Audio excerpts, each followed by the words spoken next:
कहते हैं दिल्ली दिल बरों की है, दिल जलों की है। कहते तो ये भी हैं कि दिल्ली दिल फरेबों की भी है। और लकी यानी कि लक्ष्मण लाल अग्रवाल में ये सारे गुण मौजूद थे। लोग उसकी शक्ल को देखकर ही कह देते थे, अबे दिल्ली से हो क्या? लकी वैसे दिखने में स्मार्ट और अट्रैक्टिव था, पर जेब से खस्ता हालत होने की वजह से रहता बेहद सिंपल तरीके से था। शर्ट का रंग उड़ा हुआ और पैंट से पैबंद जुड़ा हुआ। कहने को तो उसकी उम्र के लड़के दिल्ली की सड़कों पर रात को मोटर बाइक दौड़ाते थे, लेकिन लकी उर्फ लक्ष्मण लाल अग्रवाल सिर्फ कमरे से कॉलेज में पढ़ाई और गर्लफ्रेंड डिंपल के साथ थोड़ा वक्त बिताना, फिर कॉलेज से दुकान से जब होम डिलीवरी आए तो वहां, और फिर घर चला जाता था। हाँ, कभी कभी जब वो किसी लड़के को खाली सड़क पर मोटर बाइक दंदनाते हुए देखता तो कहता, एक दिन अपना टाइम भी आएगा जब मैं चश्मा लगाकर बैठूंगा और पीछे डिंपल को बैठाऊंगा। देखना, जब वो मेरी कमर में अपना हाथ कसेगी और मैं तेजी से मोटरसाइकिल को इंडिया गेट के आसपास दौड़ाऊंगा, तो सारे दिल्ली का दिल हम दोनों को देखकर जलेगा। दुकान में रखा हुआ बर्नॉल भी काम नहीं आएगा। लकी ने कहा और अपने हाथ में बर्नॉल की क्रीम को दबा दिया। जैसे ही उसने क्रीम को दबाया, उस क्रीम बाहर आ गई। अबे गधे, क्या कर रहा है? वो कोई स्पंज की गेंद है क्या जो उसे दबा रहा है? दुकान के मालिक ने उससे फटकारते हुए कहा और उसके सर पर एक चपत लगा दी। Sorry sir. लकी ने अपना सिर बचाते हुए कहा। वो करोल बाग में स्थित एक छोटी सी मेडिकल स्टोर पर काम करता था। उसकी दुकान का नाम था चमन मेडिकल स्टोर और उसके ओनर का नाम था चमन लाल। लकी पिछले 5 साल से इन्हीं की दुकान पर काम कर रहा था। यहाँ इस छोटी सी शॉप पर काम करना उसकी मजबूरी थी। लाइफ में कंगाली की वजह से उसे कॉलेज में पढ़ाई पूरी करने के लिए पार्ट टाइम जॉब करना था। उसने कई अच्छी जगह अच्छी तनख्वाह की नौकरी ढूंढी पर नहीं मिली और वो इस मेडिकल स्टोर पर ही अटक गया। गधे, अब इसके पैसे क्या तेरा बाप भरेगा? कटेगा। इसका पैसा भी तेरी तनख्वाह से कटेगा और एमआरपी से डबल रेट में कटेगा। चमन ने अपने दांतों को किचमिचाते हुए कहा। गुस्से की वजह से उसकी नाक फूल गई थी और लकी की सांसें। उसने घबराते हुए ओनर से पूछा, एमआरपी से डबल क्यों सर जी? ताकि अगली बार से ऐसी कोई हरकत करने से पहले तू डबल बार सोचे। चमन ने कहा और उसके हाथ से ट्यूब छीन ली। उसका जी तो चाह रहा था कि वो लकी की खोपड़ी पर एक और बार अपना हाथ साफ कर ले, लेकिन उससे पहले ही दुकान का फोन बजने लगा। फोन की घंटी बजते ही लकी को वहां से निकलने का मौका मिल गया और वो भागते हुए फोन उठाने के लिए चला गया। हेलो जी, करोल बाग के बेस्ट मेडिकल चमन मेडिकल स्टोर से बोल रहा हूं, बताइए क्या काम था? ये लकी की पेटेंट लाइन थी। चाहे कहीं से भी फोन आए, लेकिन उसे फोन पर बस यही बोलना था। जैसे ही इधर लकी ने अपनी बात कही, उधर से जवाब आया, मैं ब्लूमिंग नाइट होटल के कमरा नंबर 303 से बात कर रहा हूँ। एक छोटा सा ऑर्डर है, नोट करो और जल्दी से होटल पर डिलीवर करवा दो। वो एक लड़के की आवाज थी। उसकी आवाज में काफी भारीपन और एक अजीब सी जल्दबाजी थी। जैसे ही लकी ने वो आवाज सुनी, पता नहीं क्यों उसे वो आवाज जानी पहचानी सी लगी। जी सर, बताइए आपका क्या ऑर्डर है? हाँ तो लिखो, हार्ट प्ले के 2 पैकेट और 1 पैकेट टिश्यू। लकी, जो कि अपना पेन लेकर खड़ा था, हार्ट प्ले का नाम सुनते ही झिझक गया। असल में हार्ट प्ले नाम का एक कंडोम आता था और इसलिए उसका नाम सुनते ही लकी शर्मा गया था। इतने साल से भी मेडिकल की स्टोर पर काम करने के बाद उसे इन चीजों का नाम सुनने में शर्म आती थी। हेलो भाई, लिखा कि नहीं लिखा? उस आदमी ने फिर से लकी से पूछा। जी सर, लिख लिया सर, लिख लिया। लकी ने खिसियाकर हंसते हुए कहा। लिख लिया तो फिर लेकर निकल, उस लड़के ने कहा। उसकी आवाज सुनकर ना जाने ऐसा क्यों लग रहा था कि वो बहुत बड़ा आदमी था। जी सर, लेकिन सर बाहर तो बारिश हो रही है, लकी ने कहा। उसने देखा कि बाहर बहुत तेज बारिश हो रही थी। उनकी दुकान के सामने पानी भर गया था और तेज हवाओं की वजह से चमन मेडिकल स्टोर का बोर्ड भी गिर गया था। लकी को लग रहा था कि वो इतनी तेज बारिश में अभी एकदम से तो नहीं निकल पाएगा, तो उसने उस लड़के को समझाते हुए कहा, सर मैं ऑर्डर तो ले आऊंगा पर थोड़ा टाइम लग जाएगा, बारिश थोड़ी थम जाए। अब इससे पहले कि वो कुछ आगे बोल पाता, फोन पर लड़का बोल पड़ा। तुम्हारे मालिक को पता है कि तुम मल्होत्रा जी के लड़के को मना कर रहे हो? हाँ पता है, बारिश हो रही है, इसलिए सारा सामान अच्छे से थैली में पैक करके लाना और लेट नहीं होना चाहिए, समझे? उस लड़के ने कहा और इससे पहले कि लकी आगे कुछ कह पाता, उसने फोन काट दिया। उधर से लकी के दुकान का ओनर उसे घूर कर देखा जा रहा था। लकी के हाथ में पेन और पेपर देखकर ही वो समझ गया था कि उसके पास कोई ऑर्डर आया था। आज वैसे भी इतनी बरसात होने की वजह से सुबह से इक्का दुक्का ग्राहक ही दुकान पर आए थे। ऐसे में उसकी दुकान का मालिक एक भी ऑर्डर को छोड़ना नहीं चाहता था। वो लकी को देख रहा था और लकी बारिश की ओर देख रहा था। बारिश का बहाना नहीं चलेगा, जाना पड़ेगा, चमन लाल ने कहा। मैं बहाना नहीं कर रहा सर, थोड़ी बारिश धीमी हो जाए तो मैं चला जाऊंगा। अभी आप खुद ही देखिए कितनी तेज बारिश है। वो पता नहीं कोई मिस्टर मल्होत्रा का कोई बेटा कुछ ज्यादा ही जल्दी में था। मैं साइकिल से तो पहुंच नहीं पाऊंगा इतनी जल्दी, लकी ने उनकी ओर देखते हुए कहा। क्या कहा? मिस्टर मल्होत्रा जी का बेटा? तू मेरी दुकान बंद करवाएगा क्या?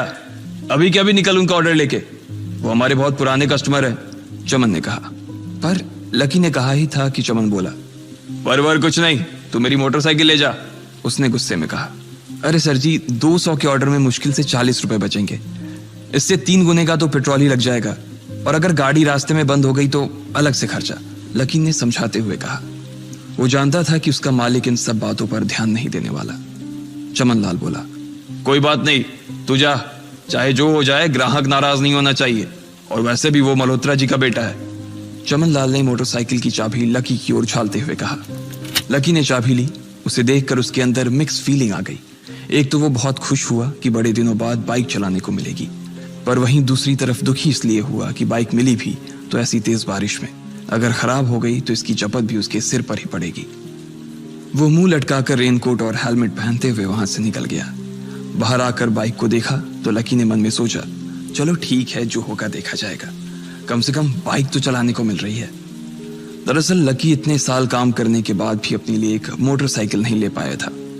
लकी की तनख्वाह ही इतनी भर थी कि सिर्फ उसके कमरे का किराया, उसकी साइकिल में डालने वाली हवा का खर्च, बिजली पानी का बिल और डिम्पल के साथ महीने में 1-2 बार बाहर खाने का खर्चा ही निकल पाता था। उसे डिम्पल की कही बात अक्सर याद आती थी। लकी, अगर अगले 2 महीने में तूने बाइक नहीं खरीदी ना तो मैं तेरे से ब्रेकअप कर लूंगी, देखना। असल में डिम्पल को लकी के साथ बाइक पर घूमने की बड़ी तमन्ना थी। लकी की इस उजाड़ जिंदगी में एक वही तो थी जिसके लिए जिंदा रहने को उसका जी चाहता था। जब भी वो उससे बाइक की बात करती तो लकी डिम्पल की इस बात को हंसकर टाल देता था। वो अपने मन में इस बात को अच्छे से जानता था कि डिम्पल उससे बहुत प्यार करती थी और वो उससे कभी छोड़कर नहीं जा सकती थी। वो दोनों एक दूसरे में ऐसे घुले मिले थे जैसे बादल बरसात में घुल जाती है। लकी को डिम्पल बहुत पसंद थी और वो उसके लिए दुनिया जहां की खुशियां खरीद कर ला देना चाहता था।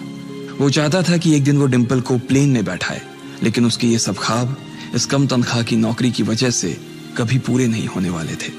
पर आज उसके पास एक मौका था। वो डिम्पल को अपने साथ इस बारिश में राजपथ घुमाना चाहता था। वो उसे दिल्ली दिखाना चाहता था। चमन लाल को देने के लिए उसने पहले से ही बहाना सोच रखा था। बस जल्दी से वो ये डिलीवरी देकर सीधे डिम्पल के पास ही जाने वाला था। उसने होटल ब्लूमिंग नाइट के बाहर मोटर बाइक पार्क की और सीधे होटल के अंदर चला गया। लकी ने रिसेप्शन पर पहुंचकर नमस्ते करते हुए रिसेप्शनिस्ट को बोला, जी मैं चमन मेडिकल स्टोर से आया हूं, रूम नंबर 303 का ऑर्डर था सर। रिसेप्शन पर खड़ा आदमी उसके हाथ में काली थैली को देखकर समझ गया था कि उसमें क्या था और वो मंद ही मंद मुस्कुराते हुए बोला, 3rd फ्लोर पर है, लिफ्ट से चले जाओ, रेनकोट यहीं उतार देना। जैसा उस आदमी ने कहा लकी ने ठीक वैसा ही किया और लिफ्ट में चढ़ने के कुछ ही देर बाद वो 3रे माले पर पहुंच गया था। वो रूम नंबर 303 के बाहर पहुंचा और उसने डोरबेल बजाई। जैसे ही दरवाजा खुला लकी ने थैली आगे बढ़ाते हुए कहा, नमस्ते, मैं चमन मेडिकल स्टोर से लकी, ये आपका। इससे पहले कि लकी आगे कुछ कह पाता उसकी आंखें फटी की फटी रह गई थी। उसने अपने सामने जो देखा उसके बाद उसे ऐसा लगा कि बंद छत के नीचे भी उसके ऊपर आसमान से आकर एक जोरदार बिजली गिर गई थी। उसके सामने एक लड़की खड़ी थी। वो लड़की और कोई नहीं बल्कि उसकी गर्लफ्रेंड डिम्पल ही थी। उसने एक पर्पल कलर का नाइट गाउन पहन रखा था। उसके काले घने बाल गीले थे और उसने उन्हें अपने कंधे पर फैला रखा था। उसकी खुशबू से ही ये चीज साफ पता चल रही थी कि वो अभी अभी नहा कर आई थी। डिम्पल, तुम यहाँ क्या कर रही हो? लकी को अपनी आंखों पर विश्वास ही नहीं हो रहा था। उसने 2 बार अपनी पलकें झपका कर देखा, लेकिन दोनों बार ही उसे अपने सामने डिम्पल ही नजर आई। तुम यहाँ क्या मेरा पीछा करते हुए आए हो लकी? डिम्पल ने उल्टा उसी के ऊपर पलटवार करते हुए कहा। लकी को देखकर उसके दिल की धड़कन भी तेज हो गई थी। उसे उम्मीद नहीं थी कि लकी यहाँ आ जाएगा। उसने ना तो सुबह से उसे फोन किया था और ना ही उसके मैसेज का कोई जवाब दिया था। वो अपने मन में सोचकर बैठी थी कि वो अगले दिन खुद ही उससे मिलकर बोल देगी कि उसकी तबीयत खराब थी। डिम्पल बेबी, क्या हो गया? किससे बात कर रही हो? अचानक से एक गबरू जवान सा लड़का दरवाजे के पास आकर खड़ा हो गया था। उसने बनियान पहन रखी थी। लकी उसे पहचान गया था। साले राहुल के बच्चे, तेरी हिम्मत कैसे हुई मेरी डिम्पल को हाथ लगाने की? लकी ने जैसे ही राहुल को देखा उसके तन बदन में मानो आग सी लग गई थी। वो उसे इस वक्त इतना बुरा मारना चाहता था, इतना बुरा पीटना चाहता था, जिसकी कोई हद सीमा नहीं थी। लकी जिस कॉलेज में पढ़ता था, राहुल और डिंपल भी उसी में पढ़ते थे, और वो कॉलेज राहुल के फादर का ही था। डिंपल ने राहुल के पिता की एक कंपनी में जॉब पकड़ ली थी और राहुल उस पर बहुत लाइन मारता था। लकी ने एक दो बार डिंपल को उससे दूर रहने के लिए भी कहा, लेकिन डिंपल ने उसे ये कहकर टाल दिया था कि वो सिर्फ अच्छे दोस्त थे। आज भी इससे पहले कि वो आगे बढ़ता, डिंपल उन दोनों के बीच आ गई। रुक जाओ, डिंपल ने गुस्से में कहा और लकी के सीने पर हाथ रखकर उसे रोक दिया। लकी लंबी सांसें ले रहा था और कुछ ही सांसों के बाद उसका गुस्सा शांत हो गया। अब डिंपल के पास भी छुपाने के लिए कुछ नहीं था, इसलिए उसने लकी से कहा, लकी, आज से तुम्हारा और मेरा ब्रेकअप। ब्रेकअप? लकी के पैरों के नीचे से जमीन खिसक गई थी। उसकी आंखें नम हो गई। लकी को उसकी बातों पर विश्वास नहीं हो रहा था। उसने डिंपल की ओर देखा और बोला, डिंपल, हम पिछले 1 साल से एक दूसरे के साथ हैं और तुम हो कि मुझसे ब्रेकअप करना चाहती हो? अरे मैं तो तुम्हारे लिए नई बाइक लेने वाला था। चल रहने दे, आज ही याद आई है तुझे बाइक की। अरे तेरे पास मुझे बाहर घुमाने के लिए, खिलाने पिलाने के लिए पैसे तो है नहीं, तू कहां से लेगा बाइक? और अगर ले भी लेगा तो उसमें पेट्रोल कहां से डलवाएगा? तेरी 8,000 रुपए महीने की नौकरी, उसमें होगा ये सब? लोग हंसते हैं मेरे ऊपर जब मैं सरोजनी में तेरे साथ घूमती हूँ। मैं ऐसी लाइफ नहीं जीना चाहती लकी। मैं तेरी तरह गरीब नहीं रहना चाहती। तूने मुझे फंसाया था, उल्लू बनाया था तूने मुझे, इसलिए मैंने राहुल से मैचअप कर लिया है। आज से यही मेरा बॉयफ्रेंड है, डिंपल ने गुस्से में कहा। अच्छा, तो बेबी ये है तुम्हारा वो बेकार सा एक्स बॉयफ्रेंड? राहुल ने पूछा और डिंपल के बगल में आकर खड़ा हो गया। फिर उसने लकी के हाथ से थैली उठाई और उसमें से हार्ड प्ले का पैकेट निकालकर उसे चिढ़ाने के लिए उसे हवा में लहराने लगा। बाप रे, इससे बदकिस्मत इंसान इस दुनिया में और कौन होगा? राहुल ने उसकी टांग खींचते हुए कहा। लकी के पास उसकी बात का कोई जवाब नहीं था। उसने गुस्से से डिंपल की ओर देखा और अपनी हाथों की मुट्ठी भींच ली। फिर वो वहां से निकल गया। अबे पैसे तो ले जा, सब कुछ फ्री में देता जाएगा क्या? राहुल ने जोर से ठहाके लगाते हुए कहा, लेकिन लकी बिना उसकी बात सुनते ही निकल गया। उसके दिमाग में डिंपल के कहे शब्द गूंज रहे थे। उसने कभी सपने में नहीं सोचा था कि डिंपल उसके साथ कुछ ऐसा भी कर सकती थी। जिस इंसान के लिए वो इतना कुछ करना चाह रहा था, उसे उसकी कोई कदर ही नहीं थी। लकी इतना हताश हो गया था कि बुरी तरह से रोने लगा। इस बार वो लिफ्ट से नहीं बल्कि सीढ़ियों से नीचे उतरा और एक ही एक सीढ़ी उतरने के साथ उसके आंसू आंखों से छलकते जा रहे थे। जब उसकी आवाज सुनकर कुछ लोग अपने कमरे से बाहर आए तो लकी ने तुरंत अपने आंसू पोंछे और तेजी से वहां से भाग गया। उसे जिंदगी में पहली बार प्यार हुआ था और पैसों की कमी की वजह से ना सिर्फ उसका प्यार बल्कि उसकी पूरी जिंदगी बर्बाद हो गई थी। लकी जैसे ही बाहर आया तो उसने देखा कि बाहर अंधेरा हो गया था। आसमान में तेज बिजली कड़की और बारिश जो थमी थी एकाएक फिर से झमाझम बरसने लगी। ये देख लकी के थमे हुए आंसू एक बार फिर से छलक गए। उसका दिल बुरी तरह से डूब चुका था।